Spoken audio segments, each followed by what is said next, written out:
There are times when an individual, a family, or a community can experience multiple deaths shortly after each other within a short period of time in such a way that one loss is not dealt with before another occurs. Or they're in a position where they are grieving multiple losses at the same time over and above the actual death. This is often known as cumulative grief or bereavement overload, and can include the combination of a death, the diagnosis of a chronic or life-threatening illness, the loss of a job, and be aggravated by many other losses and situations. The aggressive COVID-19 pandemic threatened the entire world with the loss of so many things we care about and that give our life meaning. Many experience cumulative grief over a number or a series of factors. For some, it was the loss of loved ones to the virus or risks to their own health. For others, the loss of a job or financial security, the loss of freedoms, right down to the things like the loss of travel plans to visit family or opportunities to go places and do things. Any time we experience loss, grief is the normal human response. We grieve more than simply those who have died, although that's bad enough. We are grieving life as we knew it, feeling our world has changed, which it has, and trying to come to terms with this new reality. And add to that fact that social distancing has kept people apart from friends, family, church, social involvement, and work colleagues for what seems like ages. One 70-year-old recently widowed lady told me that her daughter came by once a week to drop off groceries on her front porch. She then stands back the required 6 feet to keep her safe. Her granddaughter also drops by to check in on her, but stands in the driveway at a distance. "What I would give for a hug," the lady cried. Normal gathering places like restaurants, cinemas, museums, and theaters have been shut down, parks closed, and shopping centers deserted. Public activities and social gatherings like sporting events or concerts that formerly brought people together did not happen. Places of work have moved from the usual offices and shops to work from home scenarios, which have their own unique stresses. And that's just the lucky ones who haven't been laid off or lost their jobs. Some of life's most meaningful events and celebrations have been cancelled or postponed. Travel plans have been disrupted. People found themselves unable to gather for birthdays, anniversary parties, baptisms, or weddings. Many were not able to visit with or say goodbye to dying family members in long-term care facilities because of quarantine. And when loved ones died, even funeral rituals had to be enforced by strict rules, regulations, and restrictions, leaving people to lament, "This is not what I wanted for my relative." While we are able to stay in contact with people digitally thanks to internet technology, many are beginning to realize the limitations of mere virtual love and cyber concern. The events surrounding this global pandemic triggered an outbreak of emotions and reactions, not merely around how many were infected or died, but to the ways in which our entire lives have been affected and perhaps changed forever.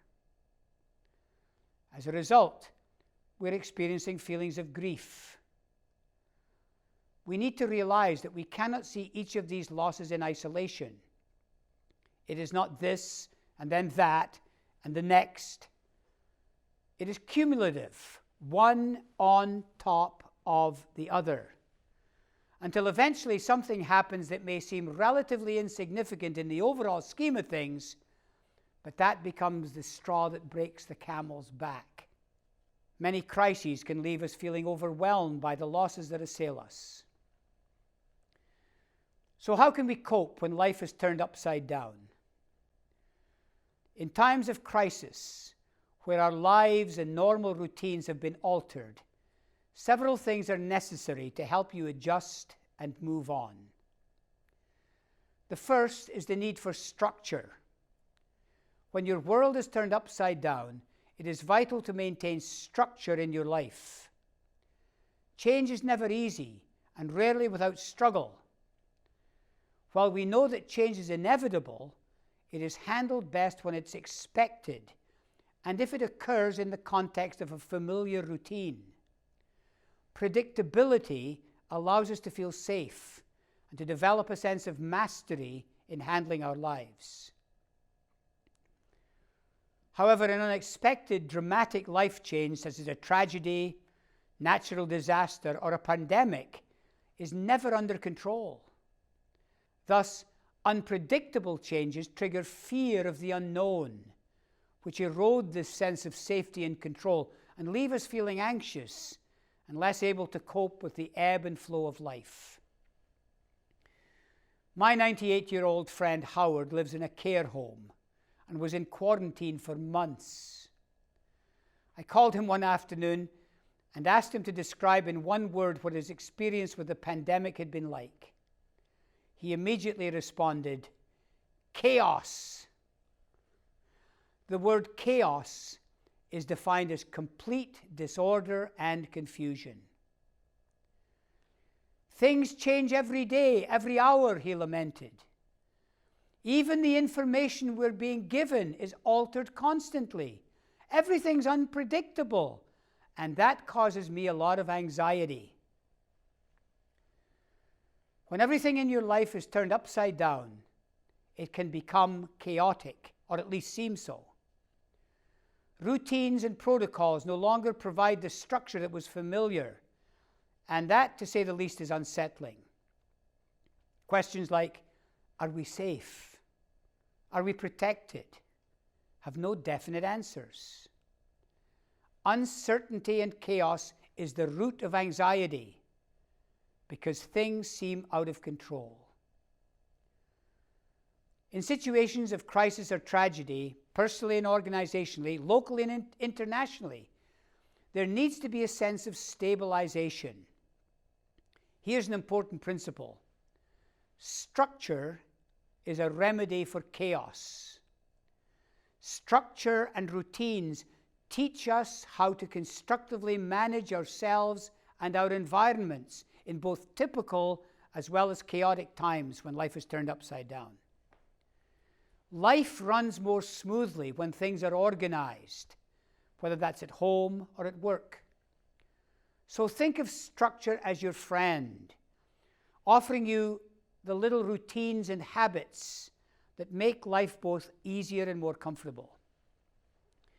The second thing is the need for information. Stabilization is the foundation on which we build understanding. It's hard to grasp reality or comprehend the situation when your mind is in chaos. Part of the problem during the pandemic was that information constantly changed. One day this, the next day something completely different. And so the next principle is this: understanding is a remedy for fear. The biggest fear we have as human beings is the fear of not being able to control things. And when there's chaos, things are out of control. I'm sure people whose lives have been affected by this pandemic have felt this loss of control, and it's important to acknowledge and validate it. Reassurance backed by action helps things to become much more manageable. So we've seen and experienced a lot of emotions, ranging from confusion, frustration, anger, guilt, and a myriad of others. We find it with people in hospital and families who wait outside. Those quarantined in care facilities worrying that their normal structure has been disrupted, and indeed that their life could be in jeopardy. Families who cannot see loved ones, people whose loved ones died and they were not able to say goodbye, or have a funeral service or celebration of life that they would have preferred. Not to mention the emotional investment of frontline heroes who put their own lives on the line every day as they help others, going to work and saying, "This job could be the death of me." Every increase in the statistics makes us feel all the more vulnerable to the possibility of so many losses. But the problem is further complicated by how to know who or what to believe because of many mixed messages from leaders and media, which has made a tough situation even more difficult. Thanks to this pandemic, every single one of us has lost something. Some much more, admittedly, but we all need to acknowledge that we have experienced a loss and articulate how we feel about that and understand that we're experiencing grief. We need to understand the reasons behind the reactions, to identify what the real issues are in order to be better able to cope. And then there's the need for reorganization. We have stated that the major issue in this situation is the fear generated by our inability to control the situation. So our final principle is very important. Empowerment is the remedy for loss of control. In its simplest definition, the empowerment of a person or group is the process of giving them a sense of control, capability, influence, and status in a challenging situation. It's the subsequent gaining of some sense of control over that situation that will diminish to some extent the feelings of helplessness. It means that even in the most difficult of life's challenges, that there are still things we can do to become stronger and more confident. We may not be able to control the situation yet, and we have to accept that. But we can manage how we respond to the challenge, especially in the area of taking charge of what happens in our own lives.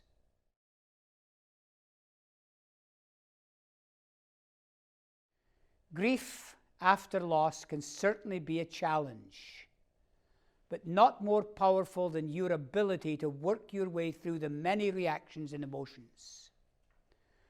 Although the possibility of your recovery may seem distant right now, this healing process can happen for you, as it has for many of us through the years.